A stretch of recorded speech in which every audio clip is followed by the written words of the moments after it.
Please join us in welcoming CEO of Dubai Airports, Paul Griffiths.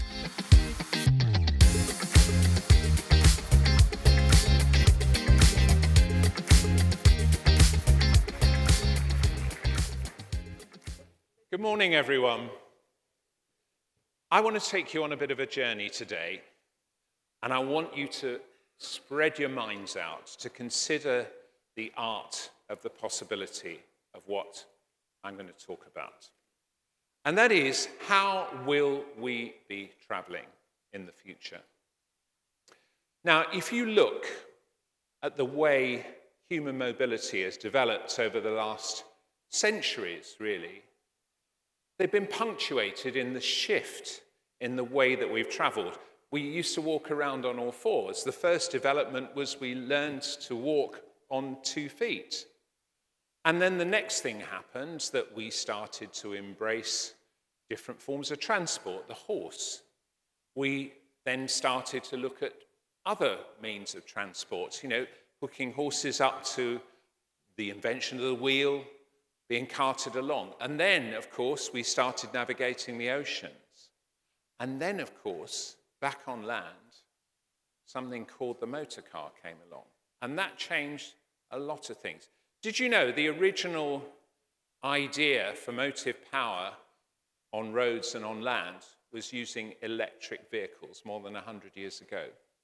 And until the last 20 years, the same problems existed. They only could go about 10 miles without recharging. And of course, the thing that held them back was the fact that recharging infrastructure was going to be much more of a problem for land-based vehicles than it was going to be for combustion engine-powered land-based vehicles. So we've gone from walking to horses, to horse and carriage, to ships, to railways, of course, to trams and buses, and to aeroplanes. And the pace of change in each decade has quickened with each era of technical change than the previous one. So we've used those modes of transport for shorter and shorter periods.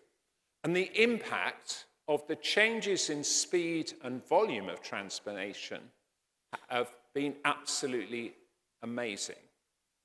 But there's a problem. We've got to an inflection point.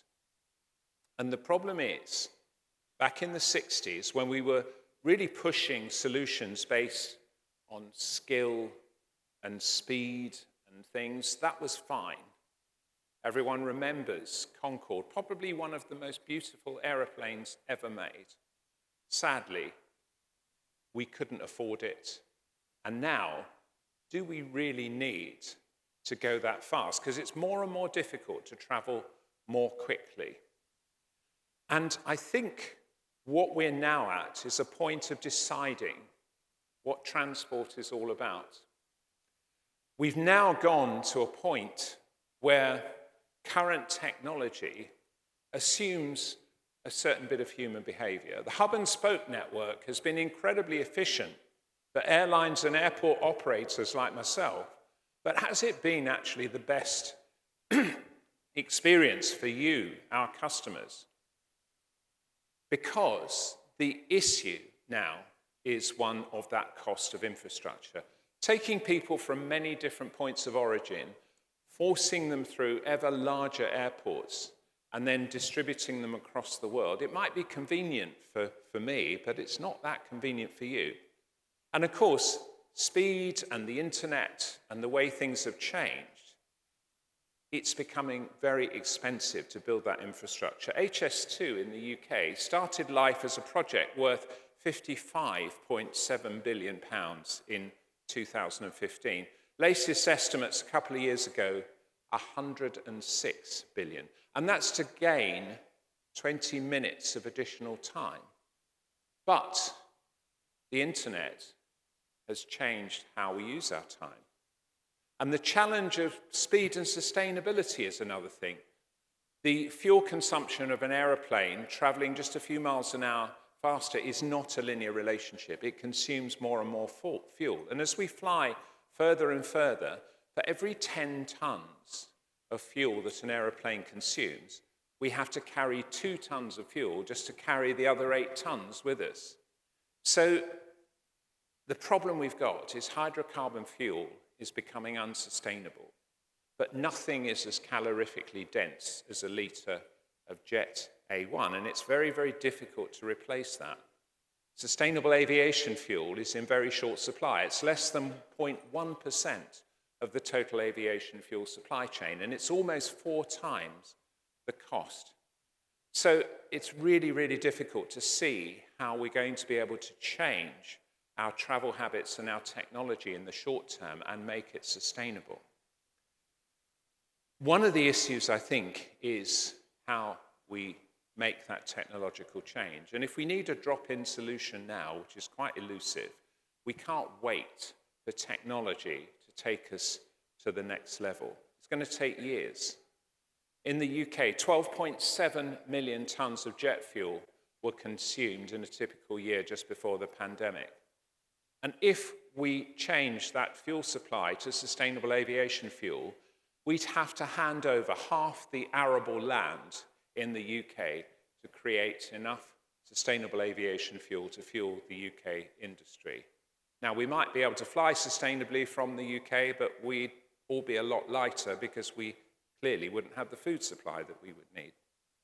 So the current technology is a problem. And the idea of getting those large hub airports to continue to consolidate demand for the convenience of the airline and the operator perhaps isn't the best model. And in many parts of the world, the constant expansion of airport capacity is becoming an issue. It's becoming an issue in mature communities where noise and pollution concerns are very high. I mean, 50 years has been the time to try and get a third runway at Heathrow. And runways in Amsterdam and in places in Germany look as though they're going to be a problem. So even larger airports are designs are becoming more unfriendly. We all know that we have to walk longer distances at larger airports. And the problem, I think, is instead of following that legacy model of constantly building bigger airports and bigger planes and building hubs, should we actually start to look at traveling smarter? And we have to go back to basics. Instead of growing existing modes of transportation, in our connected world, how do we make that multimodal enterprise of all the different transport systems we use work more effectively and drive the future of human mobility? Because an airport at its very base level is a means to transit between a ground-based mode of transportation and a mode of transportation in the air. And whilst that technical gap to make air transport more sustainable exists, perhaps we need to manage that transition more intelligently. Mass transport has the same basic premise, that it starts with people starting from huge numbers of different points of origin, putting them together in one place, and then distributing them to multiple points of destination, and then reverse the process at the end. But the way of actually building more capacity into that system is more roads, more railways, and airports expensive, and it takes time and space. And the unfortunate thing is mass transport and human misery often go hand in hand, and I'm sure we've all got examples of that. The efficiency of the use of our transport infrastructure is made worse by the way we use our time. We're ruled by 2 basic human qualities: communication equaling co-location. Effective communication really can only take place when people must be in the same space to get stuff done. That was the old idea. And work, eat, sleep is a human pattern going back centuries. So for as long as our planet has revolved at 1,000 miles an hour around its equator, and we've been creatures of habit of that 24-hour cycle through necessity, and our travel patterns have also been habitual. But the changes in that cycle have been punctuated by travel being part of that cycle. Travel, sleep, eat, travel, work, eat, work, travel, eat. Sleep being the orders of the day, obviously, for billions of people across the world. But Technology has started to explode that myth. There's been a transformation in how we interact and communicate. And this was, I think, one of the big learnings from the global pandemic, and an alternative to that ashen-faced commuter on the 6:43 a.m. train is now becoming possible, and an attractive alternative. The myth that we can only communicate effectively when we're physically co-located is starting to disappear. And the miracle of modern technology is disrupting that pattern. Amazon, Uber, eBay, and other disruptive businesses are successful because they have aggregated legacy supply chains and reconstructed them in completely innovative ways. Amazon brought products and consumers together, and eBay provided an efficient way of reversing that process. Aggregators of mass transport like Uber have been equally transformative by making thousands of individual transport solutions part of a more effective network.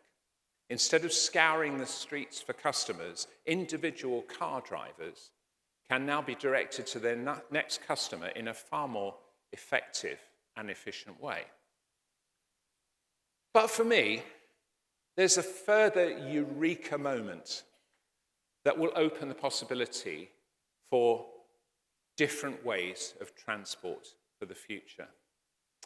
I'm going to tell you a little personal story, and this is a real story, it's not made up. A few years ago, I was on holiday with my family down in the southwest of England. It was a very pleasant experience, and I was asked to go to a city a few hundred miles away to deliver a lecture at the close of the school year. It was something that I was looking forward to. So I won't name and shame this airport on the north coast of Cornwall, but as I arrived, I was told that the aircraft I was going to get on to get to my lecture was 4 hours delayed, and it was only a 40-minute flight. So you imagine my angst. So I thought, what are my options? So I left the airport in some disgust, jumped in my car, and spent an agonizing 5 hours driving up the motorway. Fortunately, I got to my lecture. It all went very well. People were quite happy with what I said. And that should have been the end of the problem, but it was actually the start of the problem. Because I was now in this remote city with a return flight booked, but I couldn't really take my car as hand baggage. So it was a problem. And of course, having delivered the speech on the last day of term before the summer broke up, guess where every single person from that point in England was headed on their holiday that summer? In the same way that I was headed. So I was faced with having driven 5 hours on an unnecessary journey to have to drive 5 hours back, and that was going to be a problem. So I thought, right, it needs a bit of an innovative solution. So I settled down, I went to sleep. I woke up at 2 a.m., got in my car, had the most pleasant journey that I've ever had, only stopping for a bit of coffee on the way. Not a single car, on the busiest night of the year, not a single car or lorry. And as I drove down towards Penzance at the very edge of England, as the coasts you could see on both sides and the sun was coming up, I wondered, am I onto something here?